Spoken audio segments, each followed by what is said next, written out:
Olá, gente, tudo bem? Eu sou o professor Hugo Matias e gostaria de chamar você para o nosso curso de Introdução à Argumentação para Educadores. Vamos lá?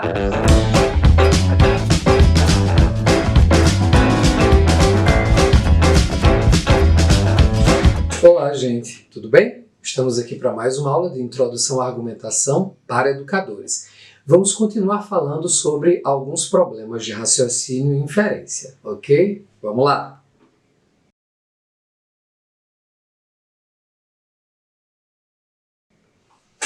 Gente, nós já vimos em outra aula, vou deixar aqui no card, alguns problemas relacionados ao julgamento e como isso afeta, por exemplo, o raciocínio dedutivo. Gostaria de avaliar como aqueles problemas que a gente mencionou afetam o raciocínio indutivo. É muito comum que a gente cometa erros de raciocínio indutivo e esses erros geralmente vão em duas direções. Em primeiro lugar, muito facilmente nós aceitamos, supomos associações espúrias entre fenômenos, ou às vezes a gente faz generalizações apressadas. Nós falamos na aula anterior sobre duas estratégias de pensamento que nos expõem a equívocos, a heurística da representatividade e a heurística da disponibilidade. Essas são formas de pensar que nos induzem a erros, tais como aqueles que a gente verifica no preconceito, quando a gente coloca uma pessoa dentro de um grupo por causa de alguma característica pela qual a gente associa essa pessoa a um grupo. A gente fez uma generalização anterior, que é o estereótipo, que gera o preconceito, muito em função dessas heurísticas. Então, com relação às associações espúrias, uma muito comum é aquela que a gente chama de correlação ilusória. É quando a gente tem uma expectativa de que duas coisas estejam associadas. E aí a gente vê alguns casos, alguns poucos casos dessa associação, e a gente acaba supondo que existe ali uma correlação. Mas isso é apenas ilusório. Um outro erro em que nós incorremos, que é comum, é conhecido como heurística inusual. Isso consiste em que algumas vezes nós estamos diante de eventos que são extremamente incomuns. E eles ocorrem juntos, eles ocorrem ao mesmo tempo. Então, a nossa tendência é achar que há uma relação entre dois eventos tão incomuns. É isso que é heurística inusual. Todas essas formas de pensar, todas essas formas pelas quais a gente faz inferências, elas estão associadas com certas falácias que são muito conhecidas, algumas delas, inclusive, que têm algum efeito naquele pensamento pelo qual a gente apreende certas proposições científicas. Duas falácias, na verdade, uma falácia em dois tipos, podem ser pensadas dentro desse contexto. Nós estamos falando da falácia pois hoc ergo propter hoc, ou da falácia cum hoc ergo propter hoc. Essas duas frases latinas, elas significam, a primeira, depois disso, pois hoc, depois disso, logo, por causa disso, ergo propter hoc. A outra é cum hoc, ou com isto, logo, por causa disto, ergo propter hoc. Eu quero botar aqui uma imagem até jocosa pela qual vocês podem ver como é engraçado confundir uma correlação com uma relação de causa e efeito. Então nessa imagem vocês veem várias pessoas empurrando o carro. Mas aquela pessoa cujo esforço realmente causa o movimento do carro é aquela que está embaixo do carro, não a que está acima. Mas a que está acima, à medida em que ela empurra, constata que o carro se move. Há aí uma correlação, mas é claro que o que ela faz não causa o movimento do carro.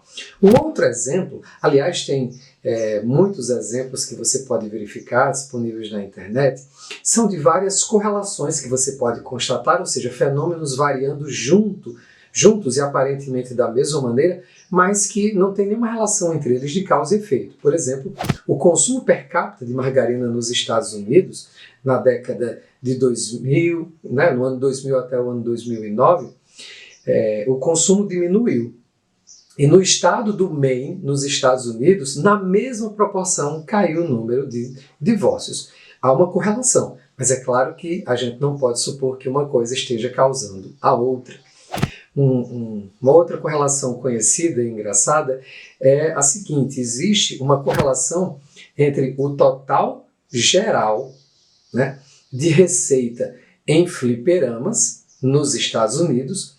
Isso está correlacionado com a quantidade de diplomas de doutorado em ciência da computação, que são concedidas também nos Estados Unidos. Ao longo dos anos, mais uma vez, entre o ano 2000 e 2009, isso variou quase que na mesma proporção. Há, de fato, uma correlação, mas é claro que não é uma relação de causa e efeito, né? A gente supõe. E aí nós temos uma outra correlação interessante entre o consumo de sorvete e a performance num exame educacional em vários países. Aparentemente, quanto mais sorvete se consome num determinado país, melhor é o resultado das pessoas num determinado exame educacional. Olha só que interessante, a solução para o nosso país é, portanto, tomar sorvete. Bom, a psicologia do raciocínio, ela também investiga a prática científica. Os exemplos que nós demos, eles são comuns no dia a dia, na argumentação em que a gente se envolve no senso comum. Mas especialistas em ciência, fazendo suas investigações, também estão sujeitos a certos viés e a certas estratégias heurísticas, tais como aquelas que a gente mencionou. Existem estudos, por exemplo, que apontam o fato de que boa parte dos cientistas usa uma estratégia conhecida como heurística da excepcionalidade. Em que consiste isso? Eles estão fazendo as suas investigações e eventualmente se deparam com algum resultado que é absolutamente incomum e inesperado. E muitos deles tomam esse resultado incomum e inesperado como um paradigma e uma referência para fazer pesquisas futuras e também para teorizar em cima desse resultado, que é claramente um equívoco. Geralmente, a boa ciência se faz em cima de resultados consistentes. Além disso, os pesquisadores constataram vários procedimentos de inferência indutiva fraca em relatos de pesquisa científica. Vejam só que interessante.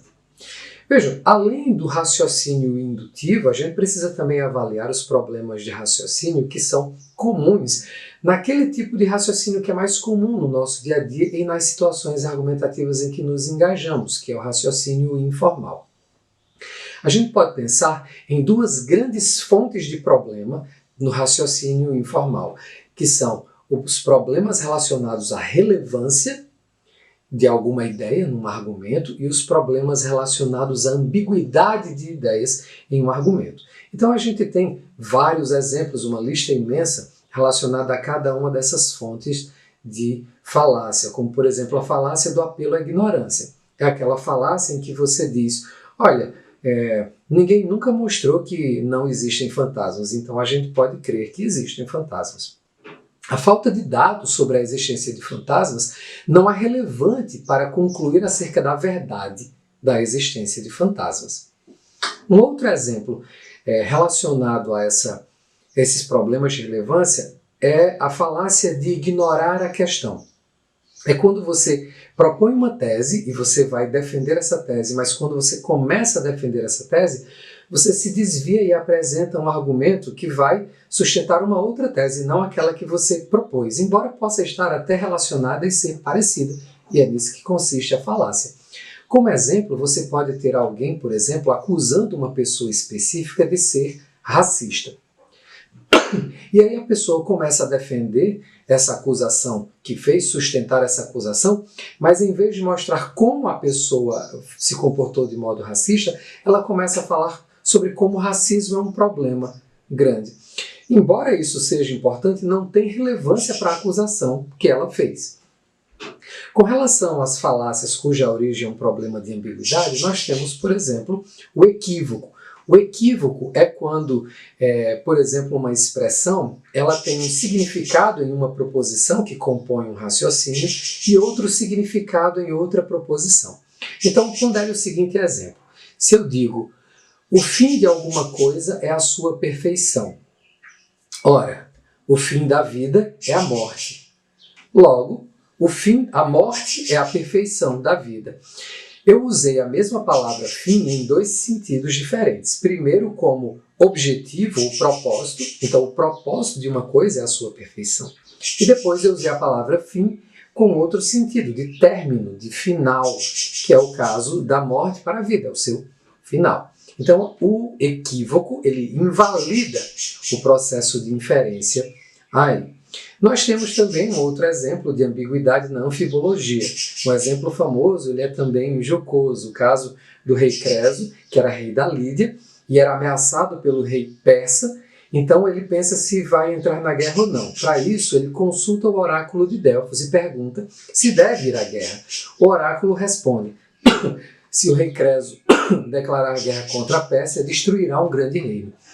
Aí Creso vai lá, faz guerra e tem o seu exército destruído. Ele reclama com o oráculo de Delfos que diz: olha, mas a gente acertou, um grande reino foi destruído. Nesse caso, o seu.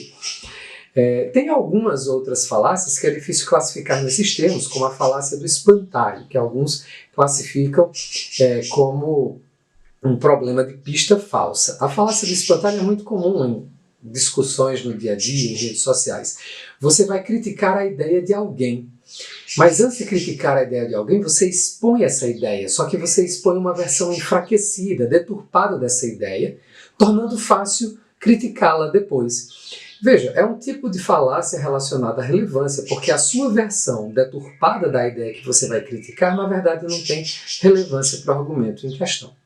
Gente, eu espero que tenha dado para entender aí o que a gente falou sobre esse mundo dos problemas de raciocínio. Espero que tenham gostado do vídeo e se gostaram, deixem um like.